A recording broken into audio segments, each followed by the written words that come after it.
يا أيها الناس أوصيكم أولا بتقوى الله. أعوذ بالله من الشيطان الرجيم. بسم الله الرحمن الرحيم. يا أيها الذين آمنوا اتقوا الله حق تقاته ولا تموتن إلا وأنتم مسلمون. ബഹുമാനപ്പെട്ട സത്യവിശ്വാസി വിശ്വാസിനികളെ, പ്രപഞ്ചരക്ഷിതാവായ അല്ലാഹു സുബ്ഹാനഹു വ തആലയുടെ കൽപ്പനകളും നിർദ്ദേശങ്ങളും ജീവിതത്തിൻ്റെ മുഴുവൻ മേഖലകളിലും കാത്തു സൂക്ഷിച്ച് രഹസ്യ പരസ്യ ജീവിതത്തിൽ തഖ്വയുള്ളവരായി ജീവിക്കണം എന്ന് ഓരോരുത്തരെയും ഉണർത്തുന്നു, വസിയ്യത്ത് ചെയ്യുന്നു. ഒരു പുതിയ വർഷത്തിലേക്ക് നാം പ്രവേശിച്ചു കഴിഞ്ഞു. നമ്മിൽ നിന്ന് ഓരോ സെക്കൻഡും മിനിറ്റും മണിക്കൂറുകളും കൊഴിഞ്ഞു പോകുമ്പോൾ സമയത്തിൻ്റെ നിലക്കാത്ത പ്രവാഹത്തിൽ ദിവസങ്ങളും ആഴ്ചകളും മാസങ്ങളും വർഷങ്ങളും കടന്നു പോകുമ്പോൾ അള്ളാഹു നമുക്ക് ഓരോരുത്തർക്കും നിശ്ചയിച്ച ആയുസ്സിൻ്റെ കഷ്ണങ്ങളാണ് കൊഴിഞ്ഞു പോകുന്നത് എന്ന ഗൗരവപ്പെട്ട വീണ്ടുവിചാരമാണ് നമ്മുടെ ജീവിതങ്ങളിൽ നിറഞ്ഞു നിൽക്കേണ്ടത്. പുതുവർഷത്തിൻ്റെ പേരിലുള്ള ആഘോഷങ്ങളും ആഭാസങ്ങളും അഴിഞ്ഞാട്ടങ്ങളിലുമൊന്നും ഞാൻ ഭാഗവാക്കാകുന്നില്ല എന്നതിനപ്പുറം തിന്മകളിൽ നിന്ന് മാറി നിൽക്കുന്നതോടൊപ്പം നന്മയിലേക്കുള്ള കുതിപ്പ് കൂടി നമ്മുടെ ജീവിതത്തിൽ ഉണ്ടാകണം എന്ന വളരെ ഗൗരവപ്പെട്ട ആലോചനകൾ കൂടി ഈ ഒരു സന്ദർഭത്തിൽ ആവശ്യമാണ്. പ്രഗൽഭനായ സ്വഹാബി ഇബ്നു മസ്ഊദ് റളിയല്ലാഹു അൻഹുവിൻ്റെ ഒരു വാചകമുണ്ട്: മാ നദിംതു അലാ ഷൈഇൻ നദമി അലാ യൗമിൻ ഗറബത് ശംസുഹു നഖസ ഫീഹി അജലി വലം യസിദ് ഫീഹി അമലി. യാതൊരു നന്മയും അധികരിപ്പിക്കാതെ ഒരു പകൽ കടന്നു പോകുന്നതിൻ്റെ പേരിൽ ഞാൻ അനുഭവിക്കുന്ന ഖേദത്തേക്കാൾ വലിയ ഒരു നഷ്ടബോധവും എൻ്റെ ജീവിതത്തിൽ ഞാൻ അനുഭവിക്കാറില്ല എന്നാണ്. ഒരു ദിവസം കഴിഞ്ഞു പോകുമ്പോൾ ഇന്നത്തെ ഈ ദിവസത്തിൽ എനിക്ക് ഇത്ര ആയത്ത് ഓതാൻ പറ്റി, ഇത്ര സ്വലാത്ത് ചൊല്ലാൻ പറ്റി, ഇത്ര സിക്ർ ഉരുവിടാൻ കഴിഞ്ഞു, ഈ നിലക്കുള്ള സ്വതക്കകൾ ചെയ്യാൻ പറ്റി, ആളുകളോട് പുഞ്ചിരിക്കാനും സലാം പറയാനും പറ്റി, മുഹമ്മദ് നബി സല്ലല്ലാഹു അലൈഹി വസല്ലമ പഠിപ്പിച്ച ചെറുതും വലുതുമായ വ്യത്യസ്തമായ നന്മകൾ ചെയ്യാൻ കഴിഞ്ഞുവെന്ന ചാരിതാർത്ഥ്യമില്ലാത്ത ദിവസങ്ങളെ സംബന്ധിച്ച്, നന്മകൾ അധികരിപ്പിച്ചിട്ടില്ലാത്ത ദിവസങ്ങളെക്കുറിച്ച് നഷ്ടബോധമായിരുന്നു തങ്ങൾക്കുണ്ടായിരുന്നത് എന്ന് മഹാന്മാരായ സ്വഹാബിമാർ വിശദീകരിക്കുന്നുണ്ട്. നമ്മുടെ ജീവിതത്തിൽ നിന്ന് കൊഴിഞ്ഞു പോകുന്ന അവശേഷിക്കുന്ന ആയുസ്സിനെ സംബന്ധിച്ച് ഈ ഒരു ചിന്തകൾ നിറഞ്ഞു നിൽക്കണം. അതുകൊണ്ട് തന്നെ നമ്മുടെ മനസ്സുകളിൽ എപ്പോഴും കടന്നു വരേണ്ട ഒരു ചോദ്യം വിശുദ്ധ ഖുർആൻ സൂറത്തുൽ ഹശറിന്റെ 18-ാം സൂക്തത്തിലൂടെ ഓർമ്മപ്പെടുത്തുന്നു: യാ അയ്യുഹല്ലദീന ആമനു തഖുല്ലാഹ്, അല്ലയോ സത്യവിശ്വാസികളെ, നിങ്ങൾ തഖ്വയുള്ളവരാവണം. വൽ തൻളുർ നഫ്സുൻ മാ ഖദ്ദമത് ലിഗദിൻ, നാളേക്ക് വേണ്ടി, മരണാനന്തര ജീവിതത്തിന് വേണ്ടി ഞാൻ എന്ത് ഒരുക്കമാണ് നടത്തിയിട്ടുള്ളത് എന്ന് ഓരോരുത്തരും സ്വയം വിചാരണ നടത്തേണ്ടതുണ്ട്. വത്തഖുല്ലാഹ്, അല്ലാഹുവിനെ നിങ്ങൾ സൂക്ഷിക്കണേ. ഇന്നല്ലാഹ ഖബീറും ബിമാ തഅമലൂൻ, നിങ്ങൾ പ്രവർത്തിച്ചു കൊണ്ടിരിക്കുന്നതിനെ കുറിച്ച് അല്ലാഹു തആല സൂക്ഷ്മമായ അറിവുള്ളവനാണ് എന്ന് അല്ലാഹു ഓർമ്മപ്പെടുത്തുന്നുണ്ട്. നമ്മുടെ കൊഴിഞ്ഞുപോയ സമയത്തെക്കുറിച്ചും ഇനി അവശേഷിക്കുന്ന സന്ദർഭങ്ങളെക്കുറിച്ചും ഈ ഒരു ചിന്തയാണ് നമുക്കുണ്ടാവേണ്ടത്. എൻ്റെ ആയുസ്, അള്ളാഹു എനിക്ക് നൽകിയ അവസരങ്ങൾ, ഇത് ഉപയോഗപ്പെടുത്തി ഞാൻ എന്താണ് ചെയ്തിട്ടുള്ളത് എന്ന ആ ഒരു ചോദ്യത്തിനുള്ള മറുപടി കണ്ടെത്താൻ തീർച്ചയായും നമുക്ക് സാധിക്കേണ്ടതുണ്ട്. ഓരോ കാര്യങ്ങളും അവയുടെ സമയങ്ങളിൽ കൃത്യമായി നിർവഹിക്കലാണ് അതിൻ്റെ പൂർണ്ണത. പലപ്പോഴും ഭൗതിക ജീവിതവുമായി ബന്ധപ്പെട്ട് നമ്മൾ കേൾക്കാറുള്ള പറയാറുള്ള ഒരു പ്രയോഗമുണ്ട്: ഇത് ഇപ്പോഴാണോ ചെയ്യുന്നത്, ഇതൊക്കെ എപ്പോൾ ചെയ്യേണ്ടതായിരുന്നു, ഇനി ചെയ്തിട്ട് കാര്യമില്ല എന്ന് ചിലപ്പോൾ പറയാറുണ്ട്. എന്താണ് അതിൻ്റെ അർത്ഥം? ഓരോന്ന് തോന്നിയ സമയത്തല്ല ചെയ്യേണ്ടത്, ഓരോന്നിൻ്റെ നിശ്ചയ നിശ്ചയിക്കപ്പെട്ട സമയത്ത് സന്ദർഭത്തിനനുസരിച്ച് ഉയർന്നു വേണം പ്രവർത്തിക്കണം എന്നത് ഇത് സ്വഹാബിമാർ പരസ്പരം ഉപദേശിച്ച ഒരു വസ്തുതയാണ്. ഒന്നാമത്തെ ഖലീഫ അബൂബക്കർ റളിയല്ലാഹു മരണാസന്നനായി കിടക്കുമ്പോൾ രോഗിയായ അദ്ദേഹത്തെ സന്ദർശനം നടത്തുന്ന ഉമർ ബിൻ ഖത്താബ് റളിയല്ലാഹുവിന്റെ കരം പിടിച്ച് അദ്ദേഹം നടത്തിയ വസിയ്യത്തുകൾ ഇസ്ലാമിക ഗ്രന്ഥങ്ങളിൽ കാണാം. ആ കൂട്ടത്തിൽ അദ്ദേഹം പറഞ്ഞത്, യാ ഉമർ, അല്ലയോ ഉമർ, ഇന്ന ലില്ലാഹി ഹഖൻ ബില്ലൈൽ ലാ യഖ്ബലുഹു ബിന്നഹാർ. അല്ലാഹുവിനോട് രാത്രിയിൽ നീ പൂർത്തിയാക്കേണ്ട ചില കടമകളുണ്ട്, അത് പകൽ സമയത്ത് ചെയ്താൽ അല്ലാഹു സ്വീകരിക്കില്ല. വഹഖൻ ബിന്നഹാർ ലാ യഖ്ബലുഹു ബില്ലൈൽ. പകൽ സമയം അല്ലാഹുവിനോട് ചെയ്തു തീർക്കേണ്ട ഉത്തരവാദിത്തങ്ങളുണ്ട്, അത് രാത്രി സമയത്ത് ചെയ്താൽ അല്ലാഹു പരിഗണിക്കുകയില്ല എന്ന്. സ്വാഭാവികമായും നമ്മുടെ ജീവിതത്തിൽ ഭൗതിക രംഗത്ത് മാത്രമല്ല മതപരമായ മേഖലകളിലും ഓരോ സന്ദർഭത്തിൽ നാം ചെയ്തിരിക്കേണ്ട പ്രവർത്തനങ്ങളെക്കുറിച്ചുള്ള വ്യക്തമായ ബോധവും നമുക്കുണ്ടാവണം. ഓരോ സന്ദർഭത്തിന്റെ മഹത്വം തിരിച്ചറിയണം. ആ സന്ദർഭവേളയിൽ താൻ എന്തൊക്കെയാണ് ചെയ്യേണ്ടത്, ചെയ്യാൻ പാടില്ലാത്തത്, ഇതിനെക്കുറിച്ചുള്ള വീണ്ടും വിചാരത്തോടു കൂടി ജീവിച്ചുകൊണ്ട് നമ്മുടെ സമയങ്ങളെ, നമ്മുടെ സന്ദർഭങ്ങളെ എല്ലാ അർത്ഥത്തിലും പ്രയോജനപ്പെടുത്തുക എന്നത് നമ്മുടെ ഉത്തരവാദിത്തമാണ്. രണ്ടാമതായി, ഇത്തരം ഘട്ടങ്ങളിൽ നാം ഓർക്കേണ്ട ഒരു വസ്തുത, ഒരു പുതിയ വർഷമെന്ന് പറഞ്ഞാൽ ഏറിപ്പോയാൽ നമ്മുടെ വീട്ടിൽ കലണ്ടർ തൂക്കുന്ന സ്വഭാവമുണ്ടെങ്കിൽ 2025 ഒരു കലണ്ടർ തൂക്കുന്നതിനപ്പുറത്തേക്ക് യാതൊരു മാറ്റങ്ങളില്ലാത്ത, ഭാവവ്യത്യാസങ്ങളില്ലാത്ത ഒരു കാലത്തിന്റെ പ്രവാഹത്തിൽ നാം ഗൗരവമായി ഓർക്കേണ്ട ഒരു കാര്യമുണ്ട്. ഈ സമയമെന്നത് മനുഷ്യ ജീവിതത്തിലെ ഏറ്റവും അമൂല്യമായ ഒരു സമ്പത്താണ്. സമയത്തെക്കുറിച്ച് ചിലർ പറയാറുണ്ട്, ടൈം ഈസ് മണി, സമ്പത്താണ്, പണമാണ് സമയമെന്ന് പറയുന്നവരുണ്ട്. എന്നാൽ അങ്ങനെ ഒരു പണത്തെ പോലെ പറയാവുന്നതല്ല, അതിനേക്കാൾ അമൂല്യമാണ്, നഷ്ടപ്പെട്ടാൽ തിരിച്ചു പിടിക്കാൻ കഴിയാത്ത, കുഴിഞ്ഞു പോയാൽ പിന്നീട് ജീവിതത്തിലേക്ക് ചേർത്ത് വെക്കാൻ കഴിയാത്തതാണ് സമയമെന്ന അനുഗ്രഹം. അള്ളാഹു നമുക്ക് നൽകിയിട്ടുള്ള അനുഗ്രഹങ്ങൾ നോക്കുക. സമ്പത്തും ആരോഗ്യവും അടക്കമുള്ള ഓരോ അനുഗ്രഹങ്ങൾ നോക്കുക. ആ അനുഗ്രഹങ്ങളിൽ ഏറ്റ വ്യത്യാസമുണ്ടാവും. ലോകത്തുള്ളവരെല്ലാം ഒരേ സുസ്ഥിതിയിലും ഒരേ സമ്പന്നതയിലും ഒരേ ഐശ്വര്യത്തിലുമല്ല കടന്നു പോവുക. ഓരോരുത്തരുടെയും ജീവിതത്തിൽ അള്ളാഹു ഏറ്റ വ്യത്യാസങ്ങൾ അവർക്ക് ഒരുക്കിയിട്ടുള്ള ഉപജീവനങ്ങളിൽ, ജീവിത സൗകര്യങ്ങളിൽ അള്ളാഹു ചില വേർതിരിവുകൾ വരുത്തിയിട്ടുണ്ട്. എന്നാൽ ലോകത്തുള്ള എല്ലാ മനുഷ്യർക്കും അള്ളാഹു സമയം പൂർണ്ണതയോടെ ഓരോരുത്തർക്കും 24 മണിക്കൂർ ദൈർഘ്യമുള്ള ദിവസങ്ങളാണ് എല്ലാവരുടെ ജീവിതത്തിൽ നൽകിയിട്ടുള്ളത്. തുല്യമായി നമുക്ക് ലഭിച്ച, എല്ലാവർക്കും ലഭിച്ച ഈ സമയത്തെക്കുറിച്ച് അല്ലാഹു സുബ്ഹാനഹു വ തആല അതിന് നൽകിയിട്ടുള്ള പ്രാധാന്യം നാം ചിന്തിക്കേണ്ടതുണ്ട്. സമയത്തെക്കുറിച്ച്, സമയത്തിന്റെ വ്യത്യസ്ത ഘട്ടങ്ങളെക്കുറിച്ച് വിശുദ്ധ ഖുർആനിന്റെ ചില പ്രയോഗം കാണാം. വിശുദ്ധ ഖുർആനിൽ അല്ലാഹു അവന്റെ സവിശേഷമായ സൃഷ്ടികളുടെ പേരിൽ സത്യം ചെയ്യുന്ന പ്രയോഗം കാണാം. അല്ലാഹു അവന്റെ സൃഷ്ടികളുടെ പേരിൽ സത്യം ചെയ്യുന്നത് അത് അള്ളാന്റെ ഒരു സവിശേഷതയാണ്. നമുക്കത് പറ്റില്ല. മുസ്ഹഫാണ് സത്യം എന്ന് പോലും പറയാൻ പാടില്ല. ഉമ്മാന്റെ തല വെച്ച് ഉമ്മയാണ് സത്യം എന്ന് പറയാൻ പാടില്ല. മൻ ഹലഫ ഫൽയഹ്ലിഫ് ബില്ലാഹ്. ആരെങ്കിലും സത്യം ചെയ്യുന്നുവെങ്കിൽ അള്ളാഹുവിന്റെ പേരിലെ സത്യം ചെയ്യാവൂ എന്നത് ലാ ഇലാഹ ഇല്ലല്ലാഹയുടെ സാക്ഷാത്കാരത്തിന്റെ ഭാഗമായി ജീവിതത്തിൽ തുടരേണ്ട ഒരു സ്വഭാവമാണ്. പക്ഷെ അല്ലാഹു തആല അവന്റെ സൃഷ്ടികളുടെ കൂട്ടത്തിൽ സവിശേഷമായ സൃഷ്ടികളുടെ പേരിൽ സത്യം ചെയ്തത് വിശുദ്ധ ഖുർആനിന്റെ ഒരു ശൈലിയാണ്. അതിൽ സമയത്തിന്റെ വിവിധ ഘട്ടങ്ങളെ പരാമർശിച്ചു. വൽ ഫജ്ർ, ആ ഫജ്റിന്റെ സമയം തന്നെയാണ്, പ്രഭാത സമയം തന്നെയാണ് സത്യം. വല്ലുഹ, ലുഹ സമയം തന്നെയാണ് സത്യം. വല്ലൈൽ, രാത്രി തന്നെയാണ് സത്യം. വന്നഹാർ, പകൽ തന്നെയാണ് സത്യം. വൽ അസ്ർ, കാലം തന്നെയാണ് സത്യം.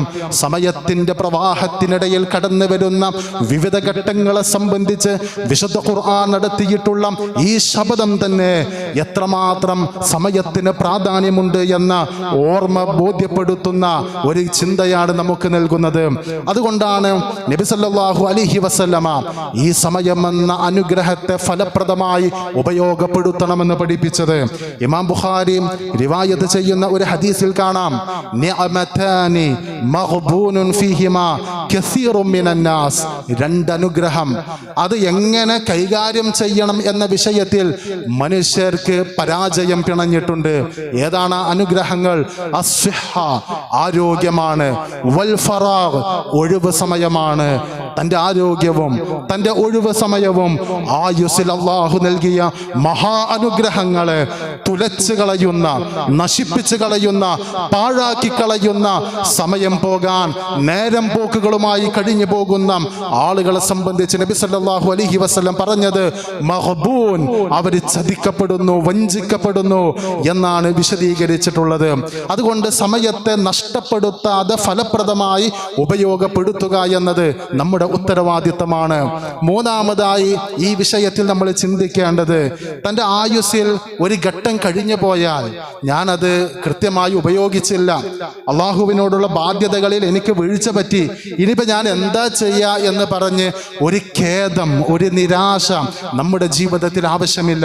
സൂറത്തു സുമറിന്റെ 53-ാം സൂക്തത്തിലൂടെ അള്ളാഹു പറഞ്ഞു, ഖുൽ യാ ഇബാദിയല്ലദീന അസ്റഫു അലാ അൻഫുസിഹിം, സ്വന്തം ദേഹങ്ങളോട് അതിക്രമം ചെയ്ത എൻ്റെ അടിമകളെ, ലാ തഖ്നുതു മിർ റഹ്മത്തില്ലാ, അല്ലാഹുവിൻ്റെ റഹ്മത്തിനെ സംബന്ധിച്ച് നിങ്ങൾക്ക് നിരാശ വേണ്ട. ഇന്നല്ലാഹ യഗ്ഫിറു ദുനൂബ ജമീഅ, മുഴുവൻ പാപങ്ങളും അല്ലാഹു പുറത്തു തരും എന്ന വിശുദ്ധ ഖുർആനിന്റെ സന്ദേശം. ജീവിതത്തെ പാഴാക്കിയവരോട് പുനർവിചിന്തനത്തിന് തയ്യാറാകാനും ജീവിതത്തെ ശുഭപ്രതീക്ഷയോടെ മുന്നോട്ട് കൊണ്ടുപോകാനും അല്ലാഹു തആല ആഹ്വാനം ചെയ്യുകയാണ്. ആ ആയത്തിന്റെ മനോഹരമായ പ്രയോഗം അല്ലാഹു പറഞ്ഞത് എൻ്റെ അടിമകളെ എന്നാണ്. നമസ്കാരത്തിന് ഒന്നാം സഫിൽ ഇരിക്കുന്നവരെ കുറിച്ചല്ലത് പറയുന്നത്. ജീവിതത്തിൽ ഓരോ സുന്നത്ത് നോമ്പുകളും വീഴ്ചയില്ലാതെ ചെയ്യുന്നവരെ കുറിച്ചല്ലത് പറയുന്നത്. അല്ലദീന അസ്റഫു അലാ അൻഫുസിഹിം, സ്വന്തം ആത്മാക്കളോട് അതിക്രമം ചെയ്ത, താന്തോന്നികളായി, തോന്നിവാസികളായി, അതിക്രമകാരികളായി ജീവിതത്തെ നഷ്ടപ്പെടുത്തുന്നവരോടാണ് അള്ളാഹുവിന്റെ ഈ വിളംബരം, യാ ഇബാദി, എൻ്റെ അടിമകളെ എന്ന്. നിങ്ങളൊന്ന് ചിന്തിച്ചു നോക്കാം. നമ്മുടെ ഒരു ഉറ്റ സുഹൃത്ത്, ആ ഒരു സുഹൃത്ത് നമ്മളോട് എന്തെങ്കിലും ഒരു അന്യായം ചെയ്താൽ, ഇനി നീയുമായി ഒരു ബന്ധവുമില്ല, നിന്നിൽ നിന്ന് ഞാനിത് പ്രതീക്ഷിച്ചിട്ടില്ല എന്ന് പറഞ്ഞ് ബന്ധം അറുത്തുമാറ്റുന്നവരാണ് നമ്മൾ. നമ്മളെ വീട്ടിലൊരു കുട്ടി, ആ കുട്ടി ഒരു തോന്നിവാസം ചെയ്ത് കുടുംബത്തിന് ദുഷ്പേരുണ്ടാക്കി, നമ്മുടെ അഭിമാനത്തിന് വ്രണപ്പെടുത്തുന്ന സാഹചര്യം ഉണ്ടെങ്കിൽ ചില ആളുകൾ പറയും, എനിക്കിങ്ങനെ ഒരു മകനില്ല, എനിക്കിങ്ങനെ ഒരു മകളില്ല എന്ന് പറഞ്ഞ ബന്ധങ്ങൾ തള്ളി പറയുന്നവരാ. ആ മനുഷ്യന്മാരൊരു സ്വഭാവമാണ്. പക്ഷെ അള്ളാന്റെ പ്രത്യേകത, ശിർക്ക് ചെയ്യുന്ന, കുഫർ ചെയ്യുന്ന, തോന്നിവാസം ചെയ്യുന്ന ആളുകളോട് പോലും അള്ള പറഞ്ഞത്, യാ ഇബാദി, നിങ്ങൾ എൻ്റെ അടിമകളാണ്. സ്വന്തത്തോട് അതിക്രമം ചെയ്തവരെ, ലാ തഖ്നുതു മിർ റഹ്മത്തില്ലാ, അള്ളാഹുവിൻ്റെ വിശാലമായ കാരുണ്യത്തെ സംബന്ധിച്ച് നിങ്ങൾക്ക് ഒരിക്കലും തന്നെ നിരാശ പാടില്ല. ഇന്നല്ലാഹ യഗ്ഫിറു ദുനൂബ ജമീഅ, സകല പാപങ്ങളും അള്ളാഹു പുറത്തു തരും, അതിൻ്റെ നിബന്ധനകൾ ഒത്തുവരികയാണെങ്കിൽ എന്ന് അള്ളാഹു തആല വിശദീകരിക്കാണ്. അപ്പൊ ജീവിതത്തിൽ നിരാശ ആവശ്യമല്ല. അപ്പൊ നമ്മൾ ഭൗതികമായി എന്തെങ്കിലുമൊക്കെ സംഭവിച്ചാൽ, പാകപ്പിഴവുകൾ സംഭവിച്ചാൽ, ഇനി ഒരു യൂ ടേൺ എടുക്കാൻ കഴിയില്ലല്ലോ, ഇനി എനിക്ക് നഷ്ടപ്പെട്ടത് തിരിച്ചു കൂട്ടാൻ കഴിയില്ലല്ലോ എന്നത് ജീവിതത്തിന്റെ ഭൗതികമായ ഒരു മാനമാണെങ്കിൽ, ആത്മീയമായ വശം നന്നാവണമെന്ന് ചിന്തിക്കുന്നവർക്ക് ശുഭപ്രതീക്ഷകളാണ് ഇസ്ലാം നൽകുന്നത് എന്ന് വിശുദ്ധ ഖുർആൻ പ്രയോഗിക്കുന്നു. നാലാമതായി ഈ വിഷയത്തിൽ വിശുദ്ധ ഖുർആൻ പഠിപ്പിക്കുന്നത്, അള്ളാഹിനെ കുറിച്ച്, അള്ളാഹ് പുറത്തു തരും, അള്ളാഹ് അതിക്രമം ചെയ്തവരെ കുറിച്ച് പോലും യാ ഇബാദ്, എൻ്റെ അടിമകളെ എന്നാണല്ലോ പറഞ്ഞത് എന്ന് കരുതി അവിടെ നമ്മൾ ഒരു വിഷയത്തിൻ്റെ ഘടന, അതിൻ്റെ ഒരു രീതി മനസ്സിലാക്കാതെ പോവരുത്. അള്ളാഹിനെ കുറിച്ച് നല്ല വിചാരം എന്ന് പറഞ്ഞാൽ ഞാൻ എന്ത് തോന്നിവാസം ചെയ്താലും ഞാൻ അറിയുന്ന റബ്ബ് ഗഫൂറാണ്, ഞാൻ അറിയുന്ന റബ്ബ് റഹീമാണ്, അതുകൊണ്ട് ഒരു കുഴപ്പമില്ല എന്നല്ല മനസ്സിലാക്കേണ്ടത്. മറിച്ച് തൗബ ചെയ്യാൻ, ഇസ്തിഗ്ഫാർ ചെയ്യാൻ, നന്മകൾ കൊണ്ട് ജീവിതത്തെ സമ്പന്നമാക്കാനുള്ള ആ ഒരു നിലപാടിലേക്ക് ആ സൽവിചാരം അയാളെ വഴി നടത്തണമെന്നാണ്. സൂറത്തുൽ ഫുർഖാനിലെ 70-ാം സൂക്തത്തിൽ അല്ലാഹു പറഞ്ഞു, ഇല്ലാ മൻ താബ വ ആമന വ ആമില സാലിഹൻ. പലതരത്തിലുള്ള തിന്മകളെ സംബന്ധിച്ച് ആ തിന്മകളുടെ ഗൗരവം സൂചിപ്പിച്ചുകൊണ്ട് വിശുദ്ധ ഖുർആൻ പറഞ്ഞത് ഇല്ലാ മൻ താബ, തൗബ ചെയ്യുന്നവരൊഴികെ. എന്താണ് അവരുടെ പ്രത്യേകത? അവർ ജീവിതത്തിന്റെ പാഴാക്കിയ അവസരങ്ങളെക്കുറിച്ച് അള്ളാഹുവിലേക്ക് ഖേദിച്ച് മടങ്ങുന്നു. 2 വ ആമന, അള്ളാഹുവിൽ വിശ്വസിക്കേണ്ട മുറപ്രകാരം വിശ്വസിക്കുന്നു. 3-ാമത്തേത് വ ആമില ആമലൻ സാലിഹ, സൽപ്രവർത്തനങ്ങൾ ജീവിതത്തിന്റെ ഭാഗമാക്കുകയും ചെയ്തു. അപ്പൊ തൗബ ചെയ്ത് അള്ളാഹുവിൽ വിശ്വസിക്കേണ്ട മുറപ്രകാരം വിശ്വസിച്ച് നന്മകൾ ചെയ്ത് ആയുസ്സിനെ അക്ഷരാർത്ഥത്തിൽ സമ്പന്നമാക്കുന്ന ആളുകളുടെ പ്രത്യേകത ഫഉലൈക യുബദ്ദിലുല്ലാഹു സയ്യിആതിഹിം ഹസനാത്ത്.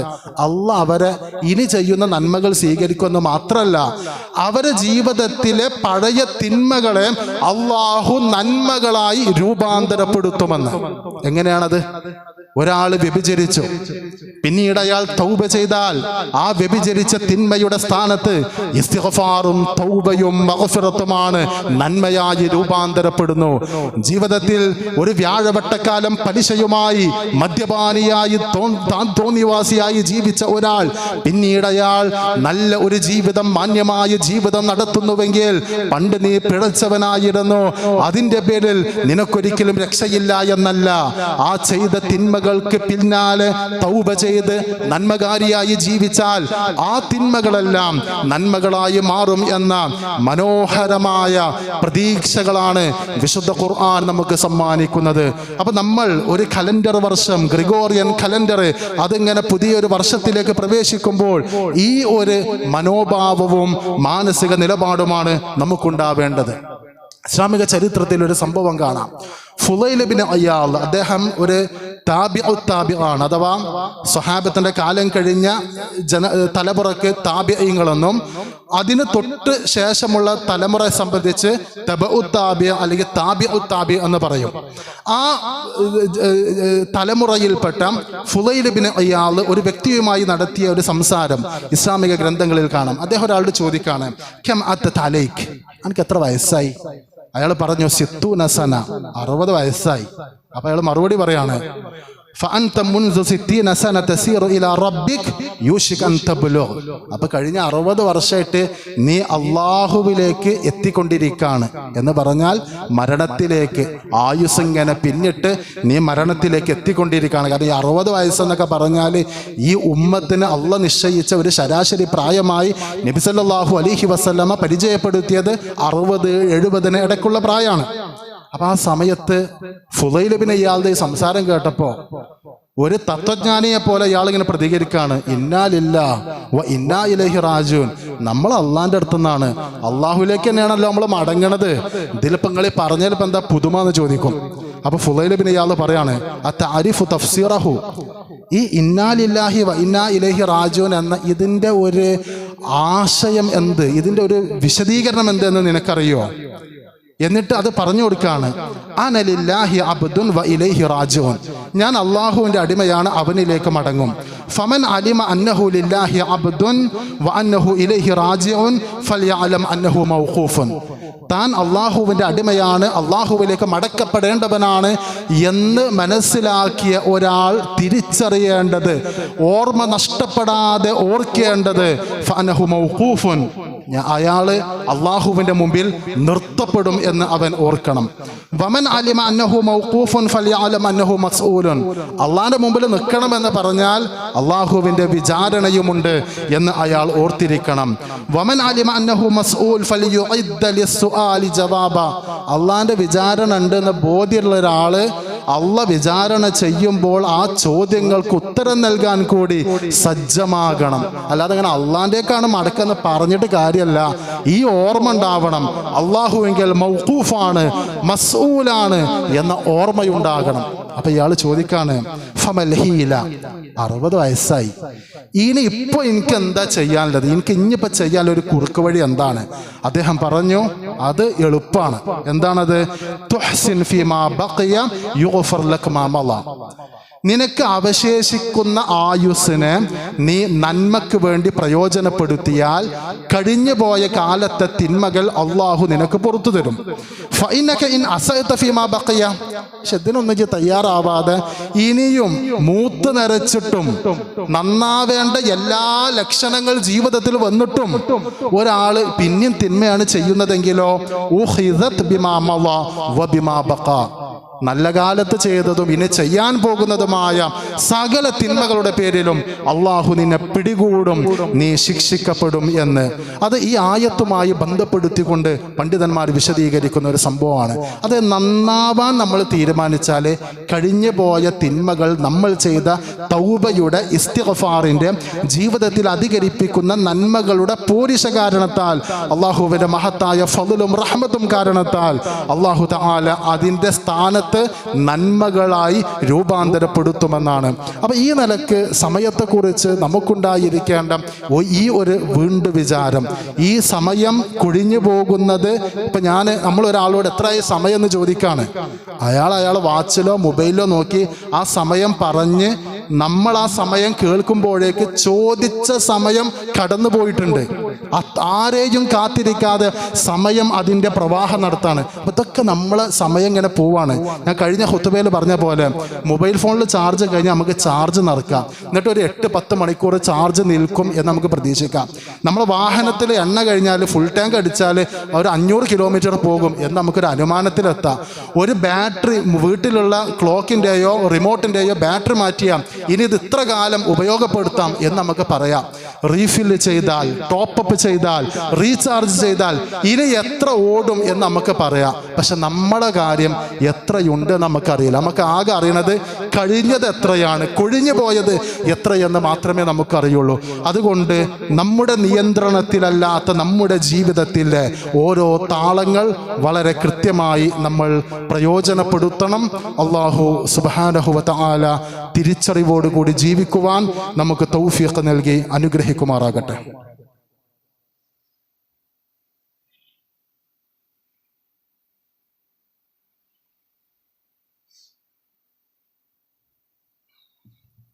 അൽഹംദുലില്ലാഹ് വസ്സലാത്തു വസ്സലാമു അലാ റസൂലില്ലാഹ് വഅലാ ആലിഹി വഅസ്ഹാബിഹി അജ്മഈൻ അമ്മാ ബഅദ്. യാ അയ്യുഹന്നാസ് ഊസീകും സാനിയൻ ബിത്തഖ്വല്ലാഹ്. അള്ളാഹുവിനെ സൂക്ഷിച്ച് തഖ്വയുള്ളവരായി ജീവിക്കണമെന്ന് ഒരിക്കൽ കൂടി ഉണർത്തുന്നു, വസിയ്യത്ത് ചെയ്യുന്നു. നമ്മുടെയൊക്കെ ജീവിതത്തിൽ അള്ളാഹു നൽകിയ മഹത്തായ അനുഗ്രഹമാണ് നമ്മുടെ ജീവിതം, ആയുസ്, സമയം, ഒഴിവ് സമയം. ആ സമയത്തെ ഫലപ്രദമായി ഉപയോഗപ്പെടുത്തണം എന്നാണ് ആദ്യ ഖുതുബയിൽ നാം കേട്ടത്. ഇതിൻ്റെ അനുബന്ധമായി നമ്മൾ ഓർക്കേണ്ട ഒരു കാര്യം, എത്ര കാലം ജീവിക്കും എന്നതും നിശ്ചിതമില്ലാത്തൊരു കാര്യമാണ്. പ്രായവ്യത്യാസമില്ലാതെ അപകടങ്ങളിലൂടെ, രോഗങ്ങളിലൂടെ, സൈലൻ്റ് അറ്റാക്കിലൂടെ, സ്വാഭാവിക മരണത്തിലൂടെ പലരും നമ്മോട് യാത്ര പറഞ്ഞുകൊണ്ടിരിക്കുകയാണ്. 2 മാസം കഴിഞ്ഞാൽ ഇൻഷാ അള്ളാഹ് റമളാനിലേക്ക് നാം പ്രവേശിക്കുകയാണ്. പക്ഷേ ഈ ഒരു റമളാന് വരുമ്പോൾ നമ്മളെ കൂടെ ഉണ്ടായ പലരും മരണപ്പെട്ട് ഖബറിൽ കിടക്കുകയാണ്. നമ്മുടെ കൂടെ ജോലി ചെയ്തവർ, നമ്മുടെ കൂടെ പലതരം ഗ്യാതറിങ്ങുകളിൽ, ഗെറ്റ് ടുഗദറുകളിൽ കൂടെയുണ്ടായിരുന്ന പലരും അള്ളാഹു നിശ്ചയിച്ച വിധിക്ക് വിധേയമായി മരണപ്പെട്ടിട്ടുണ്ട് എന്നതൊരു വസ്തുതയാണ്. അതിൻ്റെ കൂടെ നമ്മൾ പലപ്പോഴും ഓർക്കുന്നൊരു കാര്യമുണ്ട്, സമയം എത്ര പെട്ടെന്നാണ് തീരുന്നത്, എന്ത് പെട്ടെന്നല്ല സമയം പോണത് എന്ന് പറയുന്ന ആളുകൾ വളരെ കുറച്ച് ആളുകളാണ്. എന്താ സമയം പോവാത്തെന്ന് പറഞ്ഞ് ഈ ടൈം പാസിന് വേണ്ടി എന്തെങ്കിലുമൊക്കെ ചെയ്ത് ഇങ്ങനെ സമയം തള്ളി നീക്കാം. അല്ലാത്ത ആൾക്കാർക്ക് നിന്ന് തിരിയാൻ നേരമല്ല എന്ന് പറയും. അപ്പോൾ ഇതിൽ മുതിർന്ന ആളുകൾക്ക് പെട്ടെന്ന് മനസ്സിലാവും, ഒരു 30 കൊല്ലത്തിനിടയിൽ നമ്മുടെ സമയം ലാഭകരമാക്കുന്ന എന്തൊക്കെ കാര്യങ്ങൾ നമ്മുടെ ജീവിതത്തിൽ ഉണ്ടായിട്ടുണ്ട്. നമ്മുടെ ജീവിതത്തിൽ സമയത്തെ ലാഭിക്കുന്ന എന്തൊക്കെ. ഒരു കാലത്ത് നമ്മുടെ വീടുകളിൽ ഈ ടാങ്ക്, മോട്ടോർ സംവിധാനം എല്ലാ വീടുകളിലൊന്നുമില്ല. ദൂരെയുള്ള കിണറ്റിൽ പോയി വെള്ളം കോരി കുളിക്കും, വെള്ളം കോരി അലക്കും. എത്രയോ സമയവും അധ്വാനവും ആവശ്യമുള്ളൊരു കാലം ഉണ്ടായിരുന്നു. ഈ മോട്ടർ സ്ഥാപിച്ചു, വാഷിംഗ് മെഷീൻ വന്നു, അതേപോലെ നമ്മുടെ വീട്ടിൽ മിക്സി, ഗ്രൈൻഡർ, ഓവന് അടക്കമുള്ള ഓരോ സംവിധാനങ്ങൾ വന്നു. നമ്മുടെ സമയം വളരെ പെട്ടെന്ന് അതിങ്ങനെ ലാഭിക്കാനുള്ള ഓരോ ഓപ്ഷൻസ് നമുക്ക് ലഭിക്കുകയാണ്. മുമ്പൊരു ബില്ല് അടക്കണമെങ്കിൽ അവിടെ ക്യൂ നിൽക്കണം, അവിടെ പോകണം, ഇവിടെ പോകണം. ഇന്ന് ആ ബുദ്ധിമുട്ടില്ല. നിന്ന നിൽപ്പിൽ, ഇരുന്ന ഇരിപ്പിൽ നമ്മൾ എവിടെയുള്ള ആൾക്കും പണം ട്രാൻസ്ഫർ ചെയ്യാൻ നമ്മുടെ മൊബൈൽ ഫോണിൽ അതിനുള്ള സംവിധാനങ്ങളുള്ളൊരു കാലമാണ്. ഒരു 20 കൊല്ലം മുമ്പ് ഒരു 10 കിലോമീറ്റർ ദൂരെ യാത്ര ചെയ്യണമെങ്കിൽ അരമണിക്കൂർ ശരാശരി ആവശ്യമുണ്ടായിരുന്നു. ഇന്ന് ഒന്ന് ആഞ്ഞു പിടിച്ചാൽ ഒരു 8-9 മിനിറ്റ് കൊണ്ട് 10 കിലോമീറ്റർ താണ്ടാൻ നമുക്ക് സാധിക്കുന്നുണ്ട്. വന്ദേ ഭാരത് പോലെയുള്ള അതിവേഗ വാഹന സംവിധാനങ്ങൾ വന്നു. അതേപോലെ ഒരു കാലത്ത് നമ്മൾ ഈ ടെലിഫോൺ ബൂത്തിനെ ആശ്രയിക്കുന്ന, തൊട്ടടുത്തുള്ള വീടുകളിലുള്ള ടെലിഫോണുകൾ ആശ്രയിക്കുന്ന ഒരു കാലത്ത് നിന്ന് മാറി ഇന്ന് നമുക്ക് വീഡിയോ കോളുകൾ ചെയ്യാൻ, എന്തിനധികം ഒരാൾ നമുക്ക് അയക്കുന്ന ശബ്ദ സന്ദേശം, വോയിസ് മെസ്സേജ് 2 മിനിറ്റ് ഉണ്ടെങ്കിൽ 2 മിനിറ്റ് നമുക്ക് കേൾക്കാൻ നേരമില്ല. നമ്മൾ വീണ്ടും വീണ്ടും അമർത്തി 1.5x 2x ആക്കി വേഗതയിൽ അത് കേൾക്കണം. ഇതൊക്കെ സമയം ലാഭിക്കാനുള്ള നമ്മുടെ ഓരോ തന്ത്രങ്ങളും നമ്മുടെ സാമർഥ്യങ്ങളും നമ്മുടെ ജീവിതത്തിൻ്റെ ആവശ്യമാണ്. ഇതൊക്കെ ഉണ്ടായിട്ടും 2G മാറി, 3G മാറി, 4G മാറി, 5G അതിവേഗ ഇൻ്റർനെറ്റ് നമ്മളൊക്കെ ഉപയോഗപ്പെടുത്തുമ്പോൾ നമ്മൾ പറയണത് എന്താ? സമയമല്ല, സമയം പെട്ടെന്ന് പോയി എന്നാ. അതെന്താ? പണ്ടത്തെ ആളുകൾക്ക് ജീവിതത്തിൻ്റെ ദൈനംദിന ആവശ്യങ്ങൾക്ക് നിർബന്ധമായി ചെലവഴിച്ച സമയത്തിൻ്റെ സ്ഥാനത്ത് വീട്ടിലുള്ള ഹോം അപ്ലയൻസസിലൂടെ സമയം ലാഭകരമാക്കാനുള്ള എന്തൊക്കെ സംവിധാനങ്ങൾ നമുക്കുണ്ടായി. പക്ഷെ നമുക്ക് സമയം പെട്ടെന്ന് പോവാണ്. എന്താ അതിൻ്റെ കാരണം? നബി സല്ലല്ലാഹു അലൈഹി വസല്ലമ വിശദീകരിക്കുന്ന ഹദീസിൽ കാണാം, ലാ തഖൂമുസ്സാഅ ഹത്താ യതഖാറബസ്സമാൻ. കാലം അതിവേഗതയിലൂടെ കടന്നു പോകുന്നത് വരെ, കാലം അടുത്തു വരുന്നത് വരെ അന്ത്യനാൾ സംഭവിക്കുകയില്ല എന്നാണ് ആ ഖിയാമത്ത് നാളുടെ ഒരു ലക്ഷണമാണ്. ഇബ്നു ഹജറുൽ അസ്ഖലാനിയെ പോലെയുള്ള പണ്ഡിതന്മാർ വിശദീകരിച്ചിട്ടുള്ളത്, മുമ്പുള്ള സമയത്തെ പോലെയുള്ള സമയം തന്നെയാണ് രാവും പകലും. അതിന് നിശ്ചയിക്കപ്പെട്ട ആ ഒരു ഡ്യൂറേഷൻ തന്നെയാണ്, അതിൻ്റെ ദൈർഘ്യം തന്നെയാണ് ഉപയോഗപ്പെടുത്തുന്നത്. പക്ഷേ മുമ്പില്ലാത്ത ഒന്ന്, ഇന്ന് നഷ്ടപ്പെടുന്ന ഒന്ന്, എല്ലാ കാര്യങ്ങളിൽ നിന്നും ബർക്കത്ത് നഷ്ടപ്പെടുന്നു എന്നാണ്. വൽഹഖു അന്നൽ ബുറാദ് നസ്ഉൽ ബറകതി മിൻ കുല്ലി ഷൈ. എല്ലാത്തിൽ നിന്നും അല്ലാഹു ബർക്കത്തിനെ, ഐശ്വര്യത്തെ ഊരിയെടുക്കുന്നു. അതുകൊണ്ടാണ് നമ്മൾ ലാഭിക്കുന്ന സമയം, ആ സമയം നമുക്ക് പ്രയോജനപ്പെടാത്തത്. ഈ ബർക്കത്ത് നഷ്ടപ്പെടുന്നത് എപ്പോഴാണ്? തിന്മ ചെയ്യുമ്പോഴാണ്. ഈ ബർക്കത്ത് നഷ്ടപ്പെടുന്നത് എപ്പോഴാണ്? അള്ളാനെ മറക്കുമ്പോഴാണ്. ഈ ബർക്കത്ത് നഷ്ടപ്പെടുന്നത് എപ്പോഴാണ്? നമ്മുടെ ജീവിതത്തിൻ്റെ കൃത്യമായ ജീവിത ലക്ഷ്യത്തെ തിരിച്ചറിഞ്ഞ് അള്ളാഹുവിന് വഴിപ്പെട്ട് ഓരോ സമയ സന്ദർഭങ്ങളിൽ നിർവഹിക്കേണ്ട ഉത്തരവാദിത്വം നിർവഹിക്കാത്തപ്പോഴാണ്. ഇപ്പം നമ്മളെ കൂട്ടത്തിൽ ചില ആൾക്കാർ പറയില്ലേ, ഒരാൾ മരിച്ചു കഴിഞ്ഞാൽ ഇന്നാലില്ല, മൂപ്പര് മരിച്ചുല്ലേ, ഞാൻ എന്തെങ്കിലും കൂടി മൂപ്പരെ കാണണമെന്ന് വിചാരിച്ചിന്, പോവാൻ സമയം കിട്ടില്ല എന്ന്. ഇങ്ങനെ സമയമില്ലാത്ത കുറേ ആൾക്കാരും കുടുംബബന്ധം പുലർത്താനും ദീനിയായ പ്രവർത്തനം ചെയ്യാനും ജോലിക്ക് പോകാനും ബിസിനസ് നടത്താനും ഓൺലൈൻ ട്രേഡിംഗ് നടത്താൻ അതിനൊക്കെ സമയമുള്ള വേറെ ആൾക്കാർ. അങ്ങനെ സമയമുള്ളവരും സമയമില്ലാത്തവരും അങ്ങനെയൊന്നുമില്ല. പണമുള്ളവർ, പണമില്ലാത്തവർ, ആരോഗ്യമുള്ളവർ, രോഗമുള്ളവർ, അതേമാതിരി സമയമുള്ളവരില്ലാത്തവരില്ല. എല്ലാവർക്കും അള്ളാഹു സമയം നൽകിയിട്ടുണ്ട്. ആ സമയത്തെ പാഴാക്കാതെ നഷ്ടപ്പെടുത്താതെ നമ്മൾ ഉപയോഗിച്ചാൽ നമുക്ക് ആ സമയത്തിൻ്റെ ബർക്കത്ത് തീർച്ചയായും ലഭിക്കും. അപ്പോൾ സമയമല്ല എന്ന് പറയണ്ട, സമയമുണ്ട്. സമയം ലാഭിക്കാനുള്ള ടൈം സേവിംഗ് ആയ ഒരുപാട് സംവിധാനങ്ങൾ നമ്മുടെ ജീവിതത്തിലുണ്ട്. ആ ലാഭിക്കുന്ന സമയത്ത് നമ്മൾ എവിടെ പ്രയോജനപ്പെടുത്തുന്നു എന്നതാണ് അതുമായി ബന്ധപ്പെട്ട ബർക്കത്ത് ഉണ്ടോ ഇല്ലയോ എന്ന് തിരിച്ചറിയാനുള്ള നമുക്കുള്ള മാനദണ്ഡം. തീർച്ചയായും ആ രംഗത്തൊക്കെ നമ്മുടെ ഗൗരവമായ ബാധ്യതകൾ നമ്മൾ മനസ്സിലാക്കുക. അള്ളാഹു നൽകിയ സമയം, തുല്യമായി ഏവർക്കും നൽകിയ സമയം തിരിച്ചു പിടിക്കാൻ കഴിയാത്ത ആ ഒരു അനുഗ്രഹം ഒരിക്കലും തന്നെ ഖേദത്തിന്, വിലാപങ്ങൾക്ക്, നിലവിളികൾക്ക് യാതൊന്നും ഉപകാരം ചെയ്യാൻ സാധിക്കാത്ത വിചാരണ നാളിൽ ആ അനുഗ്രഹങ്ങളുടെ പേരിൽ അള്ളാഹുവിങ്കൽ ഉത്തരമില്ലാത്തവരായി വിലപിക്കേണ്ട അവസ്ഥകൾ ഉണ്ടാവാതിരിക്കാൻ നമ്മൾ പരിശ്രമിക്കുക. അള്ളാഹു സുബ്ഹാനഹു വ തആല നമുക്കതിനുള്ള തൗഫീഖ് പ്രദാനം ചെയ്ത് അനുഗ്രഹിക്കുമാറാകട്ടെ. നൽകുമാറാകട്ടെ. അള്ളാഹുവേ, ഷിർക്കിൻ്റെയും ബിദ്അത്തിൻ്റെയും ഹറാമിൻ്റെയും നിഫാഖിൻ്റെയും ദുർമാർഗങ്ങളിൽ നിന്ന് അകലം പ്രാപിക്കുവാൻ ഞങ്ങൾക്ക് നീ തൗഫീഖ് പ്രദാനം ചെയ്ത് അനുഗ്രഹിക്കണമേ. വിശുദ്ധ ഖുർആനും സ്വഹീഹായ ഹദീസും സ്വഹാബിമാർ ഉൾക്കൊണ്ട് ജീവിതത്തിൽ ആചരിച്ചതുപോലെ ഞങ്ങളുടെ ജീവിതത്തിലേക്ക് സ്വാംശീകരിക്കാനും ഇസ്ലാമിൻ്റെ പ്രബോധന പ്രചാരണ പ്രവർത്തനങ്ങളിൽ വ്യാപൃതരാകുവാൻ ഞങ്ങൾക്ക് നീ തൗഫീഖ് നൽകണമേ. അള്ളാഹുവേ, ഞങ്ങളുടെ ജീവിതങ്ങളിൽ, ജീവിതോപാധികളിൽ, പഠനങ്ങളിൽ, ജോലികളിൽ, വ്യവഹാരങ്ങളിൽ, ബന്ധങ്ങളിൽ ഞങ്ങൾക്ക് നീ ഇണക്കവും സമൃദ്ധിയും ഐശ്വര്യവും നൽകി അനുഗ്രഹിക്കണമേ. ഭൗതിക ജീവിതത്തിലെ ഞങ്ങളുടെ ഹലാലായ ആഗ്രഹങ്ങൾ പൂവണിഞ്ഞ് ദുനിയാവിൻ്റെ ഹസനത്തുകൾ ആസ്വദിക്കുവാൻ ഞങ്ങൾക്ക് നീ തൗഫീഖ് പ്രദാനം ചെയ്ത് അനുഗ്രഹിക്കണമേ. ഞങ്ങളുടെ കൂട്ടത്തിൽ പലതരം പ്രയാസങ്ങളും സംഘർഷങ്ങളും വെല്ലുവിളികളും അനുഭവിക്കുന്ന ധാരാളം ആളുകളുണ്ട്. ഏവരുടെയും ജീവിതത്തിൽ ആഫിയത്തും ശിഫയും റഹ്മത്തും ബർക്കത്തും നൽകി അനുഗ്രഹിക്കണമേ. ഞങ്ങളിൽ നിന്ന് മരണപ്പെട്ടു പോയ ഞങ്ങളുടെ മാതാപിതാക്കൾക്കും ബന്ധുമിത്രാദികൾക്കും സുഹൃത്തുക്കൾക്കും മഗ്ഫിറത്തും മർഹമത്തും നൽകി അവർക്കും ഞങ്ങൾക്കും ജന്നാത്തുൽ ഫിർദൗസിൽ ഒരുമിച്ച് കൂടാനുള്ള മഹാസൗഭാഗ്യം നൽകി അനുഗ്രഹിക്കണമേ. മുസ്ലിമായതിൻ്റെ പേരിൽ രാജ്യത്തിനകത്തും പുറത്തും പീഡിതരായി കഴിയുന്ന 10,000-കണക്കിന് ആളുകളുണ്ട്. ഫലസ്തീൻ അടക്കമുള്ള പ്രവിശ്യകളിൽ ഞങ്ങളുടെ സഹോദരന്മാർ ദൈന്യതയിലൂടെയാണ് കടന്നു പോകുന്നത്. അല്ലാഹുവേ, അവരുടെ ജീവിതങ്ങളിൽ ശാശ്വതമായ സമാധാനം പുനഃസ്ഥാപിച്ച് അവർക്കും ഞങ്ങൾക്കും ഇസ്സത്തോടു കൂടി ജീവിക്കുവാനുള്ള അവസരം നൽകി അനുഗ്രഹിക്കണമേ. അല്ലാഹുമ്മ ഗഫിർ ലിൽ മുഅ്മിനീന വൽ മുഅ്മിനാത്ത് വൽ മുസ്ലിമീന വൽ മുസ്ലിമാത്ത് വൽ അഹ്യാഇ മിൻഹും വൽ അംവാത്ത് ഇന്നക മുജീബു ദഅവാതി യാ ഖാദിയൽ ഹാജാത്ത്. അല്ലാഹുമ്മ ആജിർനാ മിനൻ നാർ. റബ്ബനാ ലാ തുസിഗ് ഖുലൂബനാ ബഅദ ഇദ് ഹദൈതനാ وهب لنا من لدنك رحمة إنك أنت الوهاب. ربنا آتنا في الدنيا حسنة وفي الآخرة حسنة وقنا عذاب النار والحمد لله رب العالمين.